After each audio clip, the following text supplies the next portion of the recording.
Welcome to the We Talk Health Podcast, the official podcast for West Tennessee Healthcare. Please be advised that this podcast is not intended to replace any medical advice. Always follow your medical professional's advice and direction. Nothing said in this podcast is intended to supersede or supplement the direction of your medical caretakers. If you have any questions, please reach out to us at wetalkhealthpodcast@gmail.com, and we will do our best to answer any questions you may have.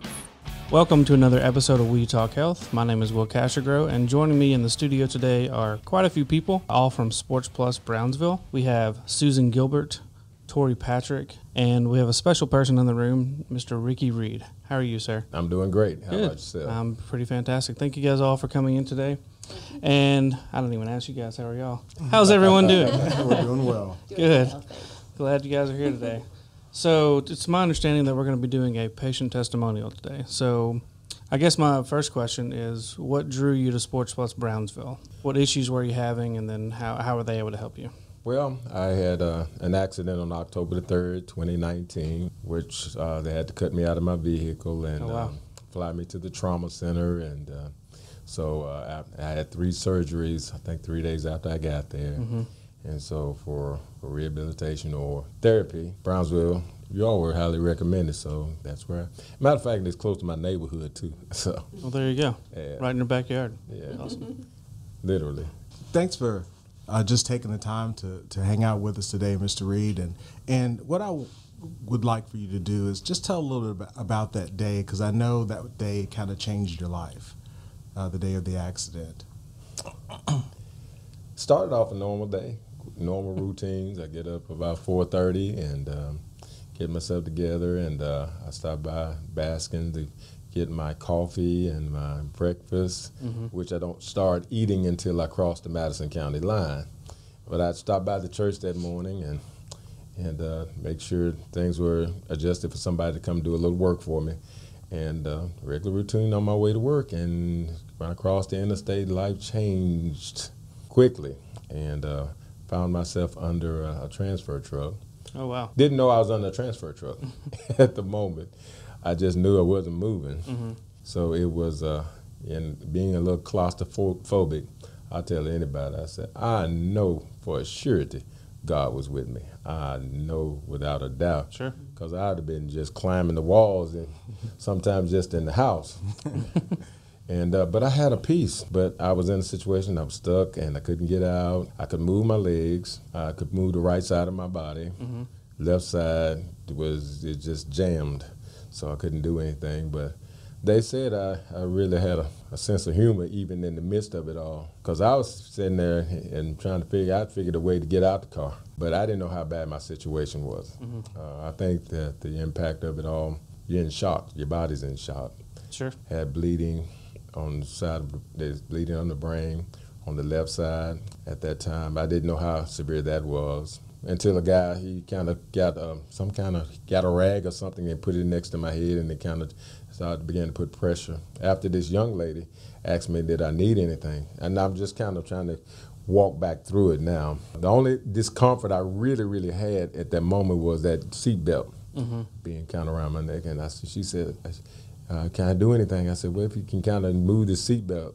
I don't know where the young lady found something to break the window, found something to cut the seatbelt, where that came up, but that gave me some relief. And thank God for her, because the ambulance got the wrong address.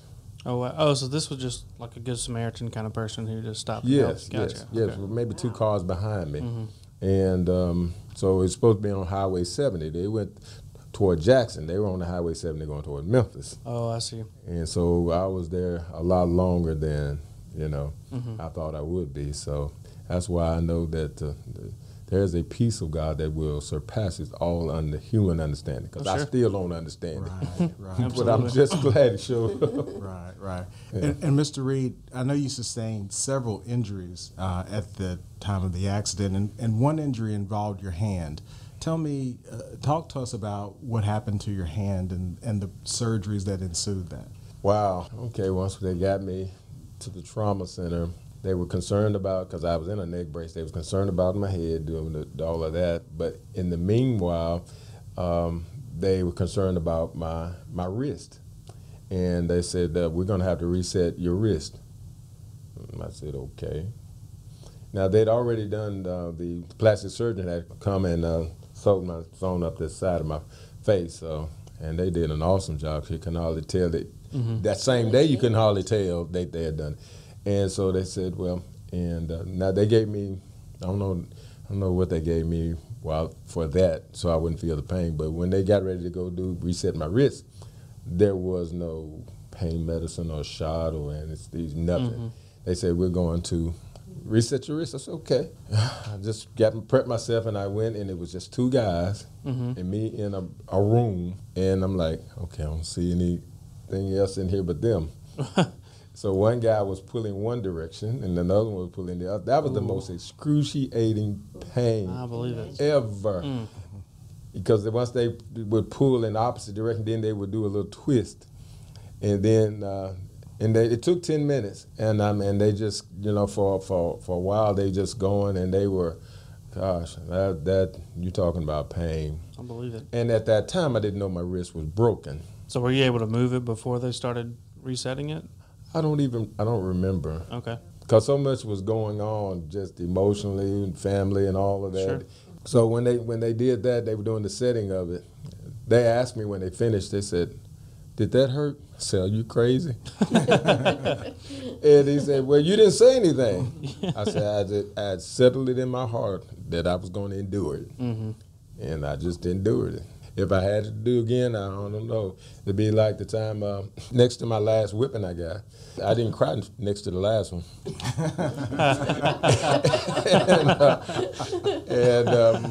My mother told my brother that he's going to get in trouble again. I'm going to really get him. So he told me, so when the first time she hit me, I just hollered. So I don't know if it came again. I don't know if I'd holler out or not. I don't know. But that day, that was very painful. So after the procedure being reset, you're in a cast or a brace. As a musician, a teacher, a pastor, a music and choir director, what's going through your mind as far as your future and your ability to do all of those things again? I don't think I really thought about it. It hadn't really all set in as to what I was going to be able to do, because I'm a fighter. So I feel whatever it is, I'm going to overcome this. So whatever I need to do, that's what's going to happen. But I didn't know it was that bad. I'm going to tell you, see, when they told me I was going to have 3 surgeries, see, I had 2 broken bones in my jaw, and a broken piece on the back of my neck, and the broken wrist, and the finger, and the end of a finger's totally smashed. Wow. And so they said they were going to have 3 surgeries in one day, and I'm like, I've never wanted surgery. That's why I know God exists. I'm like, he sent somebody by. A pastor came by that Sunday night before surgery. He said, God's got work for you to do. Don't you think he's going to wake you up for it? And I don't know, something about that. I had this peace. And so the next day came, in the morning, I was fine. They were fussing and arguing over who patient I was going to be. And then when they got me out on the floor to go into one of the operating rooms, they were fussing on which one I was going to get. He's my patient, he's my patient. And while they were doing that, I went to sleep like in this pod area. So to this day, I don't know what the operating room looked like, because I took a nap.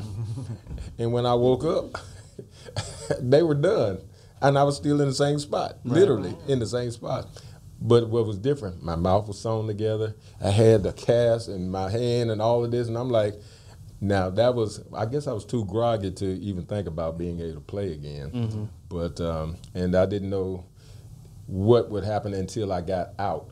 Sure. When I found out that I was going to have trouble turning my wrist and all of that, because with the cast, I didn't know. Right. So what instruments do you play? Primarily, I started on piano, Okay. and I became the organist of my church at age 11. So I've kind of been in church all my life.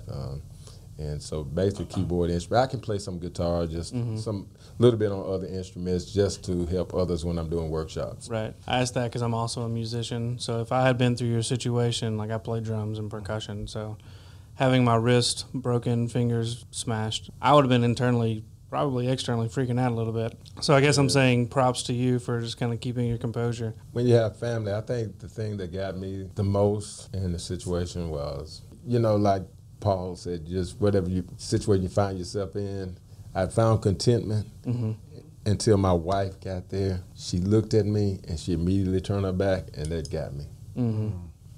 That got me. You know, her hurt got me. Sure. And so it's still, when I still visualize that, it gets me. Sure. So we're so grateful that, you know, through that initial process that you had really good care. And when it was therapy time, fortunately, you know, our occupational therapy team was there to work with you. Susan, when you met Mr. Reed and saw his injuries and saw the plan that was laid out for him, what were your thoughts? When I first looked at the plan, I was thinking, oh my goodness, he's going to be in so much pain. He's going to be so stressed and upset. And I think the thing that kind of started our whole relationship is, as therapist and patient, is, you know, when I looked at him, he just looked like a man with a lot of hope and a lot of strength and very much determination. And you can pretty well see that with a patient the first day, usually, you know, or you see that over a period of time. But it was kind of difficult to communicate because he had his mandible had surgery. They had done an ORIF, and so he couldn't speak because he was wired together. So he had a lot of bleeding with his fingernail. Boy, we battled with that for about almost 3 months, I think. Wow. You know, it was a big deal, and we kept trying to get the op report on the wrist, and we finally got that, or the whole, what they did at the med, and finally got that. But the whole way, he had very stiff hand, but he was determined. Do whatever you got to do. I want to get it back. I want to get back to what I need to do. Yeah, Mr. Reed, what was the therapy process like for you? Well, I got to speak about you guys first. You know, that's for anything. That's the major part of any process for me. The people that I have to deal with, they were very professional. They took my situation personally, and so I was very relaxed there. I felt, you know, I thought it was going to be drudgery. You know, it was a joy to get there. You know, when I wasn't there, I was looking to get back there. Sure. Because it was uplift. The conference, the conversation, and the encouragement was great, and I mean, everything about the experience was great. Now, if I'm a little emotional today, I'm gonna tell you why. You know, so my car was total, and so at that time I had no vehicle, and so what we did when I came from the hospital, I just went to stay with my mother. Yeah, well, I moved the whole family, my wife and my kid, grandchild in there with Mom. And for 2 months while I was going through and getting that, so she would be the one to bring me in the morning. So and I think about that now, even now, because the week before everything shut down with COVID, she passed away. And I just think, I said, well, look, you know, look at what God did for us. Absolutely. You know, he put us together in the same house. That was the greatest joy. I got a picture now. And I was going in the house, got this cast on my arm and all that. And she's walking behind me with a smile on her face like, I got my baby back home. And Mr. Reed, that's a big part of your story, is like you mentioned when you were in the car, is that, you know, with any injury, there's a physical aspect of healing. But for you exemplified that there's more to our healing than just the physical aspect, but there's that internal, that spiritual part of our lives that carries us through, and that was the thing that was most impressionable for me about you is how you talked about that peace that you felt even though the car was crushed on top of you and you were it had slid under that trailer. So I think for those that are listening to this podcast, if you could just take a moment to speak about how your spiritual life helped you through this journey that you took. Well, my spiritual life is basically just who I am. I work at Southside as a teacher. I tell people what I do in teaching, those are just my tools for ministry. Mm-hmm. And my music and all those are just tools that God has given me to work with. I teach life, and life is in Him, period. When trouble comes, when things are happening, that's where I'm going. Like in 2014, my oldest child, she's got a heart condition, when she was born, I forget what you call it, so my wife has to always correct me on what's going on. But she was getting a procedure done and it went bad at Vanderbilt. They accidentally lacerated the corner of her liver. Oh, wow. Took them 50 minutes to revive her. And I remember believing, I said, God, I had a peace. And I've always understood God will give you a peace. So if it's frustration or whatever, I know that God ain't in it. God gives me peace, even though when the situation might be tight like it was that day. I said, God, but you promised me. I just know, did I read you wrong? Did I get this wrong? I said at least 2 or 3 times, God, my daughter's in ICU. And when I said ICU the 3rd time, that's when the peace came. And that was God's message to me, I see you. And when I was for a short stint in Jackson General in 2018 in ICU, I had a peace. I said, do what you got to do. God's got this. And so through everything that I've encountered and gone through, I feel that if there's, I'm within God's providential will. Sure. Is a place that he's leading all of us in. And it may be some bumps along the road, along the way, but you're going to get there. Oh, yeah. So did I kind of answer? I know I went on across the road, street, and That's okay. came across the field. Well, I'm sitting back reminiscing all the benefits I got from doing therapy with you, because I got some of these life lessons Oh, sure. as we were. Absolutely. And if you have that outlook and you rely on God for everything else in your life, why wouldn't you do the same thing for your healing through physical therapy? So that's amazing. So as far as your hand, are you fully recovered? Are you back playing the piano and doing all the wonderful things that you playing? Wow. And I never had a doubt that I would, because with that wrist being like it was, she was working on getting that wrist where I could turn it back flat, because what it was, my hand was like this, so you can't play keyboard like this. So, but I found a way that I could play one note with this hand here, play chords with this, and put my foot pedal in. Yeah, there you go. I worked. You started playing way before your wrist was healed. Yes, Yeah. I played. Yeah. And so, and they had told me I would never be able to do this right here. I balled my fist up. I said, yes, I will. A lot of taping went into that, didn't it? I said, I'm going to be able. But the truth, the miraculous part of it, and it's not fully healed. It still hurts, but it's not painful. It's just to bend it and try to get it all the way.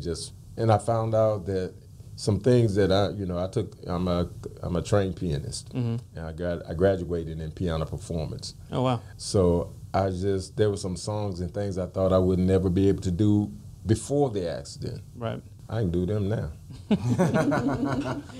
Awesome. And so you trust God and you just keep pushing. Yeah. Right. And, That's amazing. yeah. Susan, what's it like to see your patient now, and from where he started to hearing him talk about being able to play pieces that he didn't know he could play? Right. It's very touching and emotional, because I feel like I kind of walked alongside him through that, because he was very real from day one, and we were able to communicate so well, and be able to talk about hearing what he wanted to be able to do and watching him get there so persistent. That's half of therapy is somebody that really wants to get well, and he works so hard for it. And to hear that he's doing more than, as the scripture says, more than you can ever ask or think, that God will provide, I just think that is the coolest thing. Right. As healthcare providers, it's so rewarding to see our patients reach their milestones, and that's why at Sports Plus we're so happy that we're able to offer occupational therapy, because the skill level that our occupational therapists bring to the table allows us to treat those really intricate injuries that involve the hand and the upper extremity that sometimes extend beyond the realm of other forms of therapy. And so to be able to offer that to you in your hometown, I think that was probably invaluable to you, related to the transportation issues and just the peace of mind of knowing that right there at your back door you had a team that not only had the skill to take care of you, but also had the compassion and the care that I think we all look for as healthcare providers. I just maybe want to interject something. I'm gonna throw you a curveball now. Because when I first met him, because I didn't really know him, so I talk. I'm trying to get to know everybody. Sure. And so he knew me, I think. And so once we got to talking, I found out we knew the same people and the background and all that stuff. And Miss Susan and Miss Joyce were so kind to me. They were doing such a good job. I didn't have any problem with that. But so I had a connection to him as well. I said, well, is he not going to ever work with me? I remember you asking me that question. No, you were in great hands with Susan and Joy. So. But that's what I want to say about being there.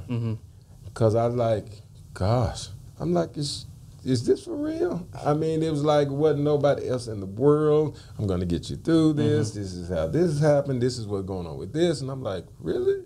I'm saying to myself, because, you live in a world of skepticism. Sure. Whether or not people are real, authentic, is it just a job?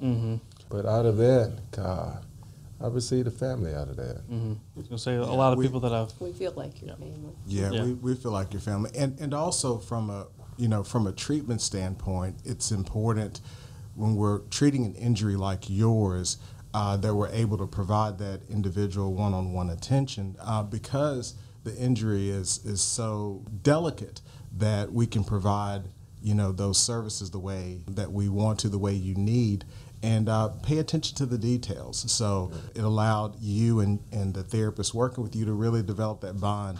And I think you and Susan have become lifelong friends because of that. Oh, absolutely.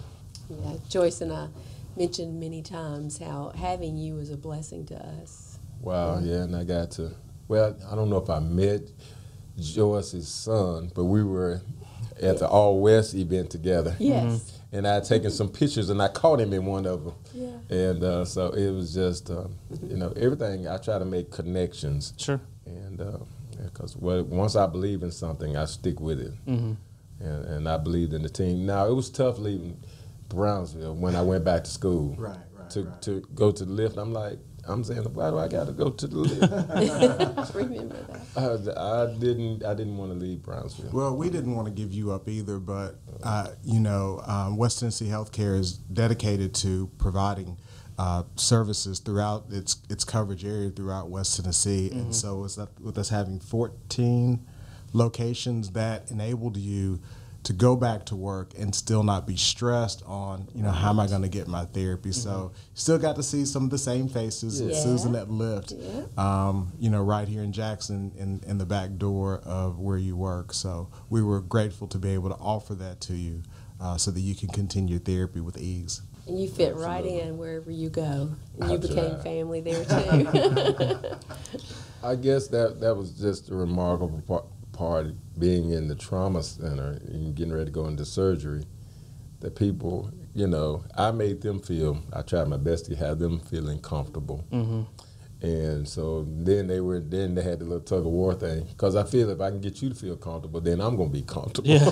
That's right. Yeah. Yes. So it's not like I'm not going to get anything out of this. Right. But the person who's going to be operating on you is not having a good day. That, in a roundabout way, makes you not have a good day. right. So. A very insecure feeling. Yeah, I'm not going to anger you if you're going to be serving me my food. Right. Well, thank God you're doing okay. Yes, sir. I'm Thankfully, doing great. your therapy is working and is continuing to work. Well, this has been awesome, Mr. Reed. Thank you so much for coming in today. All of you, thank you for coming in today. This has been great, and this has been another episode of We Talk Health.